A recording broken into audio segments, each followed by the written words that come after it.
first real non-tutorial video is a Halloween special? Freaky alien worm buddy wouldn't have it any other way. Let's talk video game sequels real quick. It's rare for a sequel to render the original absolutely 100% obsolete. There are many game design elements that aren't strictly better than one another. Is it better for a game to be more linear or more open-ended is like asking, is a hammer better than a screwdriver? There's not really a value judgment in there. It's not something that can objectively be measured or compared to each other. In fact, they're often meant to accomplish completely different goals. And even in cases where game design answers are more clear, personal tastes can muddy things. Just about every video game is somebody's favorite game. If you went back to the late 90s, you'd find that both 5-year-old me and my then 23-year-old dad would say our favorite video game was Castlevania 64 of all games. That's not a joke. Back when it was new, we both absolutely loved Castlevania 64. We genuinely thought that game was rad as hell. But it's common for people to attach a lot of their self-worth to what media they like. This creates a lot of bad faith arguments, where people put extremely high personal stakes in proving something is good just because I like it. I find humans are often terrible at understanding why they like the things they like. If you cut to the heart of it, it often sounds a bit like this. I have good taste, so I like games that are good, and I like Castlevania 64. Therefore, Castlevania 64 is a masterpiece, because if it wasn't, then I wouldn't like it. Therefore, anybody who disagrees must either be a moron or have terrible taste, not a sophisticated genius like me. But not everybody is looking for the same kind of experience from their media, and people tend to show a lot of preference to things they're familiar with. For the 2 Castlevania games that I've got, if I had to choose one of them to be stuck with over a long weekend, I'd probably pick Castlevania 64 over Portrait of Ruin, almost every time. This isn't because I think Legacy of Darkness has objectively better game design than Portrait of Ruin. It really, really doesn't. It's just that a lot of things really annoyed me in Portrait of Ruin, and a lot of them are just the kinds of things that people use to define what a Metroidvania is. And I have a real soft spot for slow, somber, atmospheric stuff. Awkward and stumbling as it is, the darkness and heaviness of Legacy of Darkness really clicks with me. Put another way, the fact that this lasagna is an 8 out of 10 excellent lasagna won't get me to pick it over a trashy 4 out of 10 freezer aisle cheeseburger if I love burgers and can't stand lasagna. Especially if this exact freezer burger is comforting to me because I'm familiar with the product. That's not to say all designs are equally valid and all games are equally good. You could still find a game that's confusing, cryptic, repetitive, difficult to control, or pointlessly cruel and unfair, just to name a few. Some things are just near universally disgusting. Doesn't matter what food you like, it's gonna be hard to find somebody who wants a meal drenched in dirty dishwater. But a game doesn't have to be completely terrible to be measurably worse, and sequels that do just obsolete a previous game can happen. Ever notice that people debate whether Mario 3 or Mario World is the superior old-school Mario game, but hardly anybody goes to bat for Mario 1? Nearly all the strengths of Mario 1 are enhanced and refined by either of its sequels, while nothing is lost or made worse in the process. Anybody who prefers Mario 1 over its sequels almost just has to be coming from a place of being more familiar with it than the other two. If you found somebody who had never played any of these 3 Mario games and asked them to try each one, it would be highly unlikely for anybody to pick Mario 1 as their favorite. It's a very repetitive and shallow game that was revolutionary in 1985, but it really hasn't aged very well, particularly not next to several sequels that surpass it on every metric. But what happens if a sequel is obsoleted by the game that came before it? What do you even call it when the game with a 2 on the cover is a step down on every level from the game that it's a sequel to? Well, one thing you could call it might be Ghoul Patrol.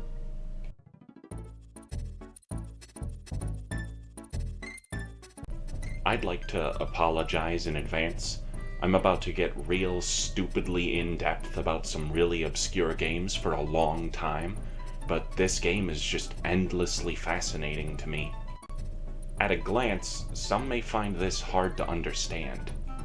After all, Ghoul Patrol isn't The Slaughtering Grounds, a game produced so quickly and cheaply by a one-man dev team that it more closely resembles some kind of elaborate con or money laundering scheme instead of a real product. It's not like Sonic Boom, where the publisher just releases a beta version behind the dev team's back before they're even done with it, just to have a product on store shelves in time for the holiday season. Or like Bubsy 3D, where a team of college students on their first project immediately sinks into a whirlpool over their heads and drowns before figuring out how to make a playable game, and the publisher just releases it after the deadline anyway. The sensationalist nature of online media has kind of warped most people's perception of what a bad game looks like. Games like Sonic 06 and Drake of the 99 Dragons are so blatantly unstable and unplayable that they're attention-grabbing. It's hard to get people to care about a kid crashing their bike through the neighbor's fence when everybody is busy gawking at the latest train derailment. Without any catastrophic problems ripping holes through the game's development, Ghoul Patrol is generally pretty stable, and just about everything does what it's supposed to do. However, I think that makes it more valuable as a failure. While Sonic Boom is bad in ways that are much flashier, much more obviously wrong, to the point of being comical, the main lesson it teaches through its failure is releasing an unfinished beta build halfway through development leads to a shitty user experience. Didn't really need that one spelled out for us. While I didn't research Ghoul Patrol's development, it really feels like the game you'd get if a team that had nothing to do with ZAMN was told, "According to this chart, ZAMN did well for us last year. Your next assignment is to make a sequel. You have 6 months, so get to it." And both games had relatively small teams, tiny by today's standards. Having seen the credits for both games, I can confirm 100% that the entire staff is completely different. Nobody can say that they worked on both of these games. The broad strokes have all been recreated exactly, but the details are all subtly wrong. There are strange quirks that are clearly meant to fix things that weren't broken, while genuine issues are left completely unaddressed, or even made worse. It's like the Ghoul Patrol team played just enough ZAMN to recreate the premise of the game, without digging deep enough to capture any of the subtle things that made it work so well. Now, I want to be clear, my issue isn't that Ghoul Patrol is just different from ZAMN. A sequel is a good game if it's a good game, regardless of how different it is. I'm not insisting that Ghoul Patrol had to be just a ZAMN expansion pack or a deluxe edition. We have ROM hacks for that.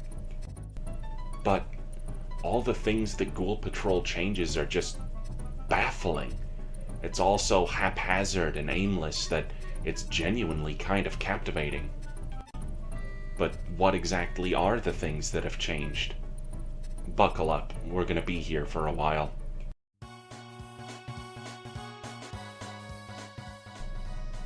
There's a strong subjective element to art direction and design, but I would generally disagree with the notion that art criticism is pointless because that's just, like, your opinion, man. There are concepts like clarity and cohesion that can make the experience more vibrant and memorable. ZAMN absolutely kills it here, to the point that this is probably the game's greatest strength. ZAMN has a very vibrant palette, without becoming clamorous or clownish. Weapons and items are creative and stand out from the environment, without looking like they don't belong. The weapon and item clashes that do exist are often comical. The idea that a bazooka could be found in somebody's trash can, or that a pair of bright-colored sneakers would not only allow you to run extremely fast, but can also be found inside an ancient pyramid full of killer mummies, has a sort of childish charm to it. It's the unlikely, just what I needed moment you'd expect from a child's daydream. ZAMN is often intentionally absurd, leaning into the wildness of trashy, pulpy, B-horror media, as Zeke and Julia's neighborhood apparently includes a few pyramids, some Dracula castles, and a dank underground catacomb or two. In fact, virtually every single enemy in ZAMN is an explicit movie reference. Sources range from relatively generic Halloween monsters like zombies and werewolves, to more specific classic movie monsters like the Fishmen of the Black Lagoon, Frankensteins and Draculas, and even contemporary, at the time, slasher villains like this Leatherface and Jason fusion, very Chucky-like killer dolls and the graboids from Tremors, and a ton of deep cuts to real old horror films like the red alien slime from The Blob, the giant ants from Them, and the pod people from Invasion of the Body Snatchers. There was an old pulp sci-fi movie from like the 60s or something about a town that's attacked by a baby that was turned into a giant by a science experiment gone wrong. I can't remember the name of it. Anyway, ZAMN even has a few of those too. Bug-eyed little green men in silver spacesuits beam down from a mothership to blast people with goofy-looking ray guns, while a flying saucer zips around zapping people with a death ray. ZAMN's style is extremely pointed, and much of the awkwardness or weirdness of its design is at best deliberate, or at least appropriate. The game seems to have a very deep love for the media it's poking fun at, because it appreciates these things for what they are, not what they tried to be. Movies like Them and The Blob weren't meant to be silly, but there's something oddly comical about this style of movie in a dark, deranged sort of way. ZAMN's design is coming from a place of deep admiration and understanding. And it's hard to argue that ZAMN's style isn't deliberately pointed in this way, because there are so many subtle details that are absolute bullseyes once you know what you're looking for. Some of this could be passed off as accidental. Dracula being weak to the cross weapon and Frankenstein being weak to the flamethrower could be coincidental. After all, the cross and the flamethrower are rare, high-damage weapons anyway. Werewolves are killed in one hit by silverware, but everything else takes a lot of damage from silverware too. But why would silverware hit so much harder than plates or tomatoes? Maybe because a lot of old monster lore refers to the mythical ability of silver to ward off evil? There's just too much of this in ZAMN, and it's all too specific to be a coincidence. Child's Play didn't invent the idea of a killer doll, but ZAMN's dolls will sometimes survive being killed and chase you down as a flaming skeleton, which is an extremely clear and specific reference to the ending sequence of the first Child's Play movie. The snakeoids aren't just a blatant reference to the graboids in Tremors in name and concept. They also chase your movements around perfectly as you run around the level. But if you stop moving, they get confused and wander around aimlessly, unable to find you if you sit still. The blob from, The Blob is a bright red jelly immune to all conventional weaponry, but it can be defeated by cold temperatures. In the movie, the group of survivors hides from it in a walk-in freezer in a diner, and when they realize why it can't get to them, they defeat it by freezing it with a fire extinguisher.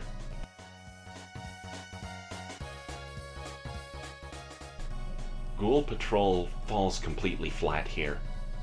The palette is more dull, enemies and backgrounds don't stand apart as much. The game's structure doesn't help much either.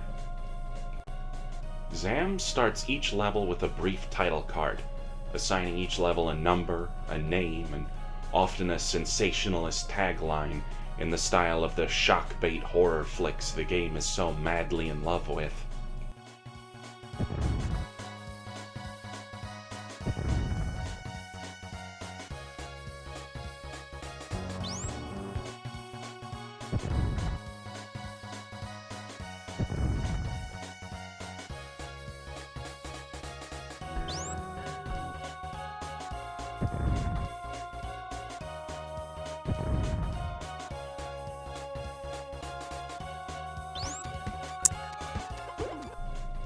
While themes are repeated often, they're separated by enough space that they don't blend together much.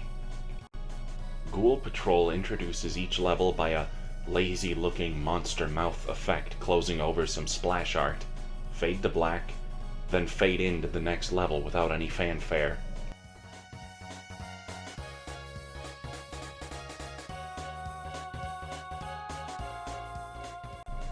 The cheesy taglines are gone, there's no title card, the game doesn't even count the levels for you.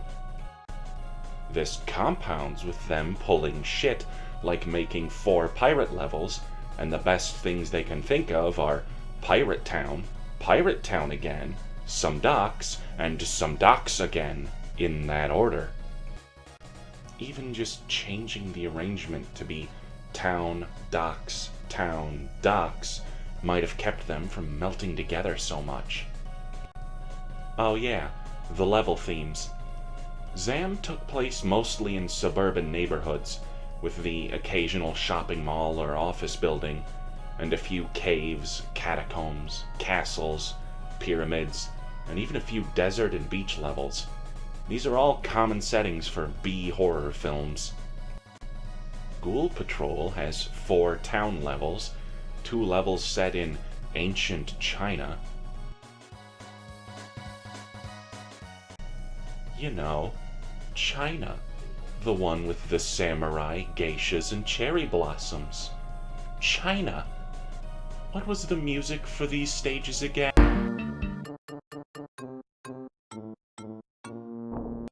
Cute.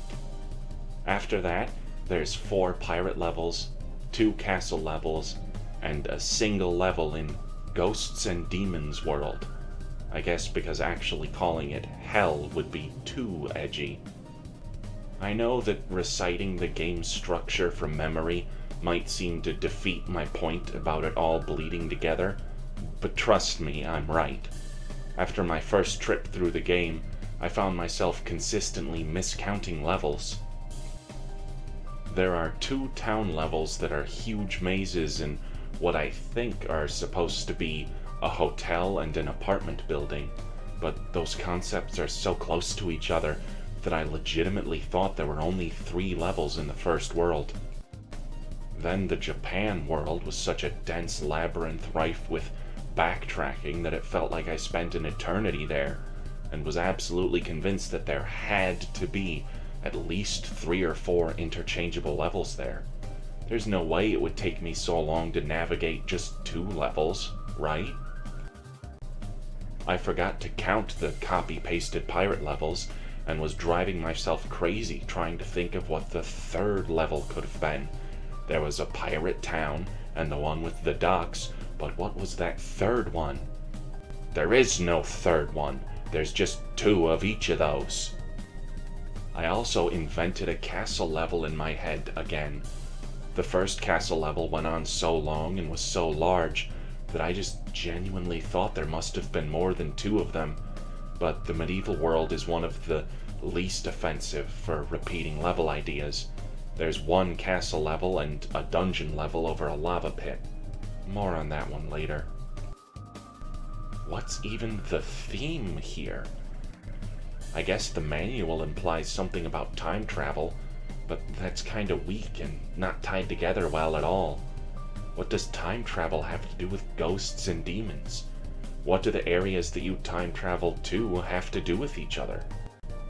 Why does this game have to be a time travel game? What was the thing about time travel, and these locations in particular, that was so good you just needed to make Ghoul Patrol about these things, and not about something else?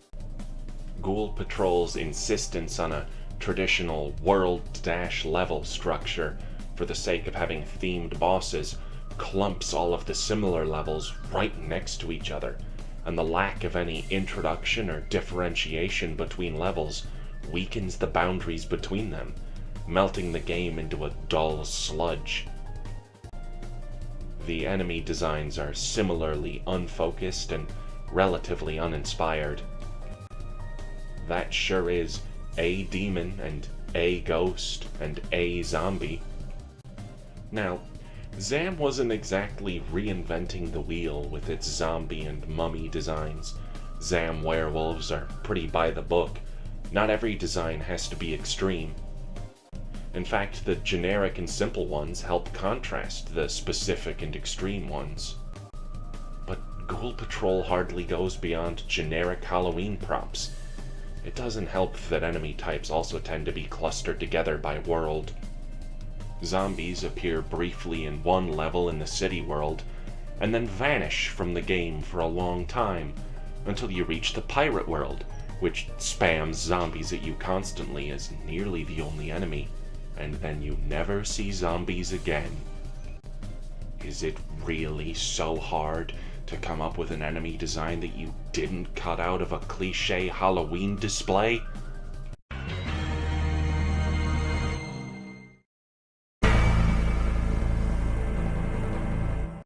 I really gotta lay off the psychedelic alien tea. Well, I guess it's not cliché. That's not a reason for it to exist, and especially not a reason for it to be here. There's a fundamental lack of cohesion among the Ghoul Patrol enemies. It's all a bunch of random bullshit. Like, Japan has these Buddha guys floating around, which I guess is on point for Japan, but how is it appropriate for a game that identifies itself repeatedly as the Ghosts and Demons game? Frankenstein, Dracula, Wolfmans, the Blob, the Them Ants, and bug-eyed little green men is a coherent motif. Ghosts, imps, Buddha, a pirate captain, the ugliest snail on Earth, the Grim Reaper, and Oscar the fucking Grouch is just aimless and stupid. It's not just the enemies and level designs either. The weapons also represent a baffling backstep from ZAMN.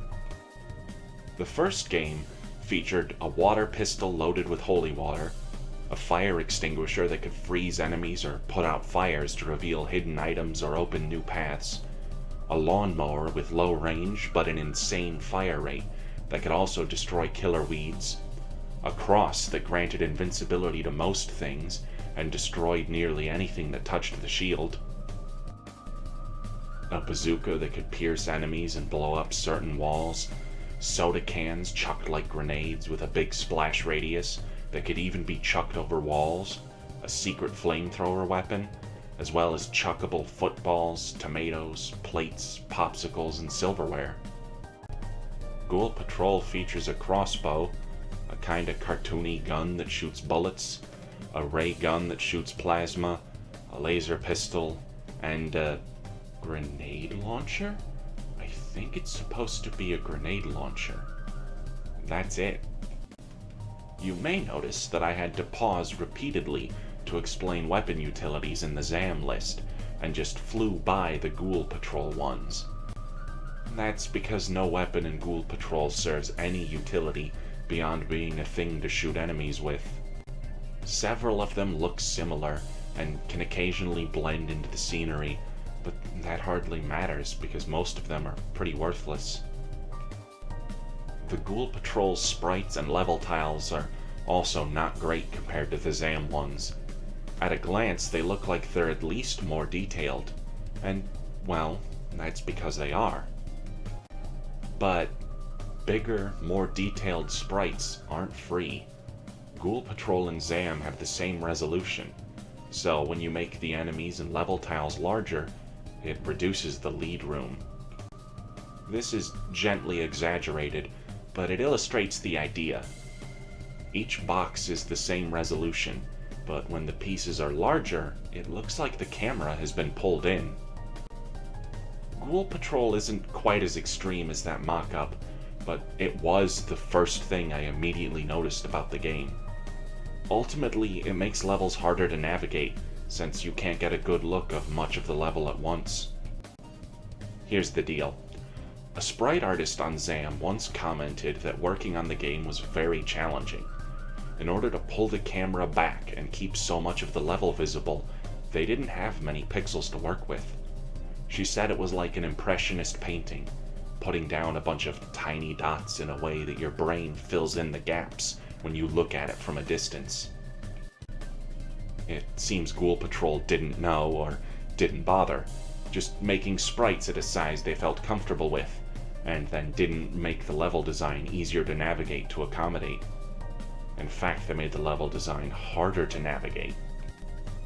The reduced lead room is on top of levels being made larger, more maze-like, requiring much more backtracking, and generally lacking in identifiable landmarks, which is exactly as much fun as it sounds like.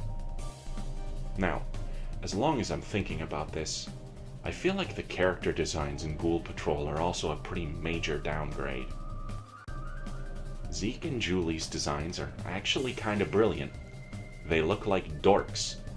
There's a hint of counterculture to their fashion sense. Zeke spikes his hair up and runs around in 3D glasses and a skull shirt, while Julie's got a no sign on her back and a serious tomboy vibe to her. They've got simple iconography, loud, attention-grabbing colors, and an odd fashion sense. Without any dialogue or cutscenes, they have to fall back on their appearance to communicate what they're all about, and the game nails it. They just look like the kind of kids who sit around and watch monster movies every night and goof off in class to make monster attack contingency plans. The game's structure helps too.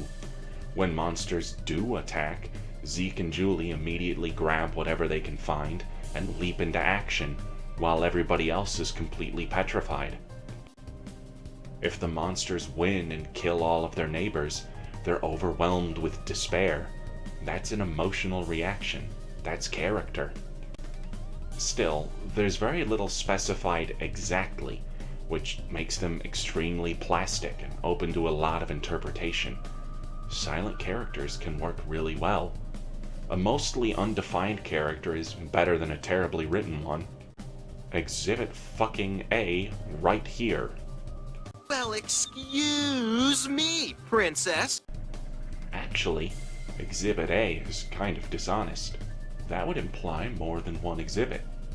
This is the only example you need.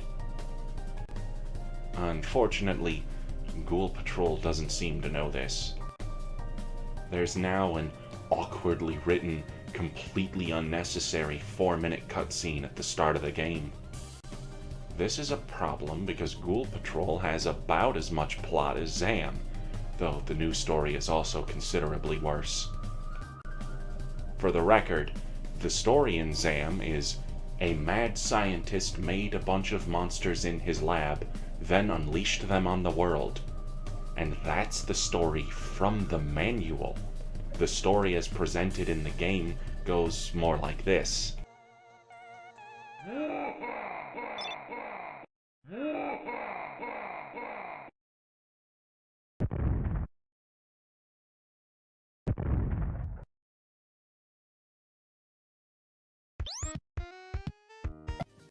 Ghoul Patrol's framing device is Zeke reads a cursed book at an exhibit about demons at the library and finds a warning that says, "Speak these words to end the world," so he just immediately reads it out loud because that sounds like fun. Giving Zeke and Julie speaking roles isn't automatically bad, but it's not necessary, and these particular roles are very badly written, stiff and awkward. And the personalities that are on display in Ghoul Patrol are that Zeke has a low room temp IQ in a way that isn't fun or charming, and Julie is sick of his shit and just feels like she doesn't want to be here most of the time. The larger sprite resolution makes it more clear that she's got a blank expression on her face most of the time, and her only other expression is abject horror, a face she makes often. Appropriate, maybe, but it's not a fun character.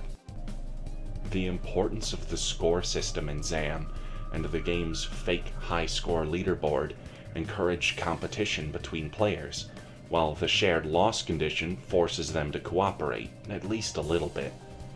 That's actually character building. It implies that Zeke and Julie have a sort of friendly rivalry with each other, but still get along enough to work together. The ZAM characters aren't completely empty.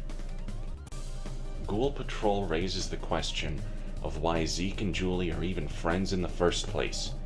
The story cutscenes give no indication they want anything to do with each other. The score system no longer matters or even makes sense. And the alternate lose conditions are so hard to meet that the only interest either character has is don't die. Their visual design is much more lacking this time around too.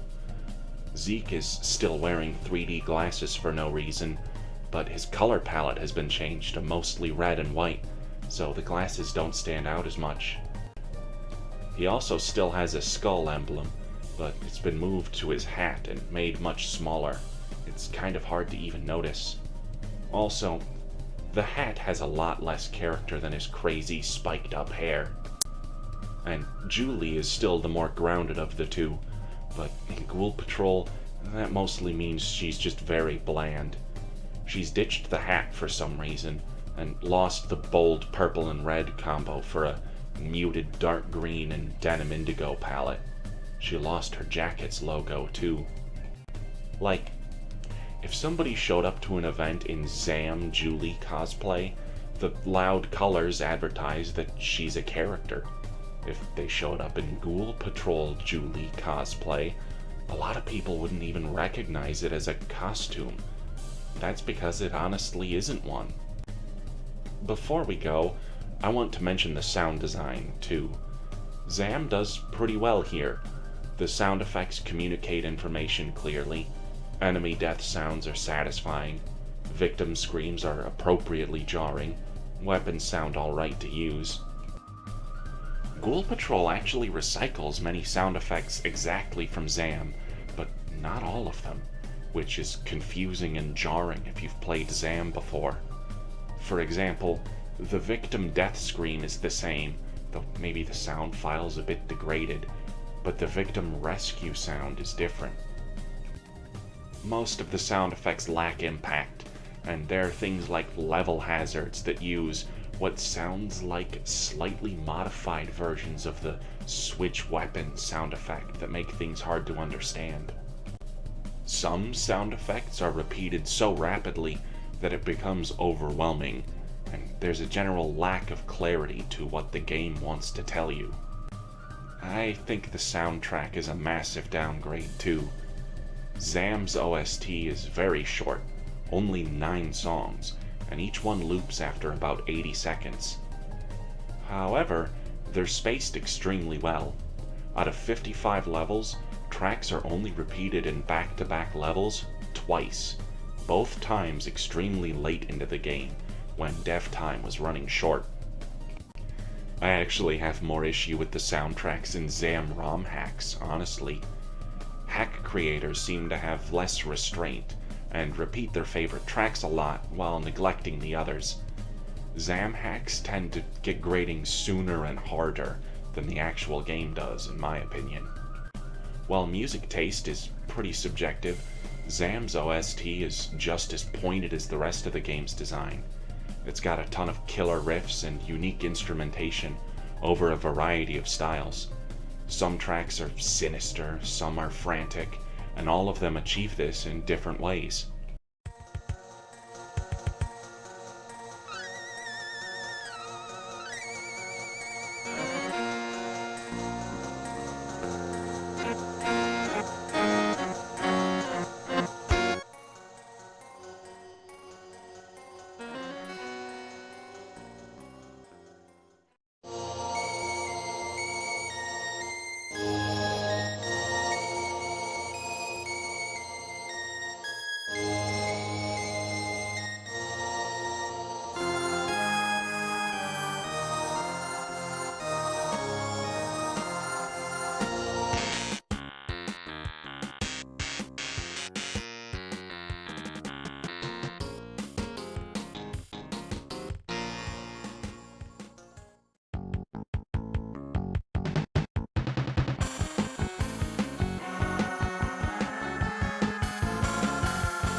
Ghoul Patrol's soundtrack just kinda ran right through me.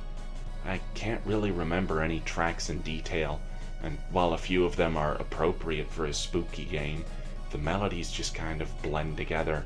It's hard to even identify what style they're going for.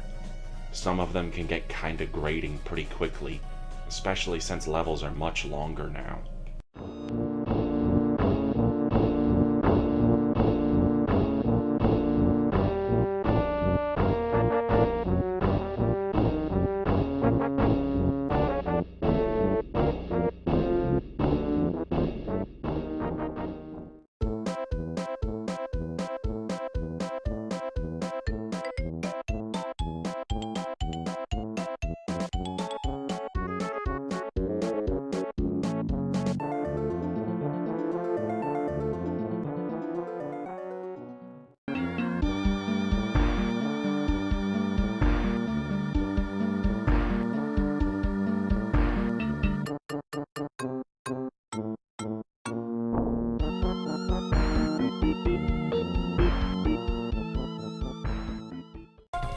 And can we talk about the HUD real quick while we're still on presentation? ZAMN has a nice segmented health bar that clearly communicates how many hits you can take before you die, and puts it right next to your ammo and item counters. Ghoul Patrol decides instead to rework the health bar, slashing the length in half and making a graphic for these weird half points. ZAMN health values would be 7 out of 10 or 3 out of 10, but those same values in Ghoul Patrol would be 3.5 out of 5 and 1.5 out of 5, which are harder to read at a glance. And while the addition of a lives counter to the HUD is appreciated, the weapons and ammo counters have been pushed to the bottom of the screen, increasing the distance your eyes have to travel to get the info you need to make decisions quickly. I think that about covers it. We've reached the end of our journey of Part 1. Yeah, did you forget about that? This thing's been going on forever, and I haven't even touched on the gameplay elements yet.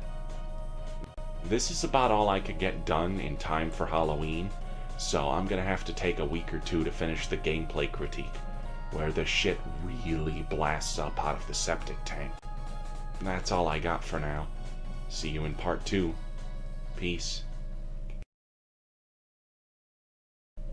Oh, and in case a certain friend of mine is watching, I know I told you this had to be done on Halloween, but just hold your shit, alright? I ain't done with this yet. The thing that you did for this project is gonna be in Part 2. That's all for real now.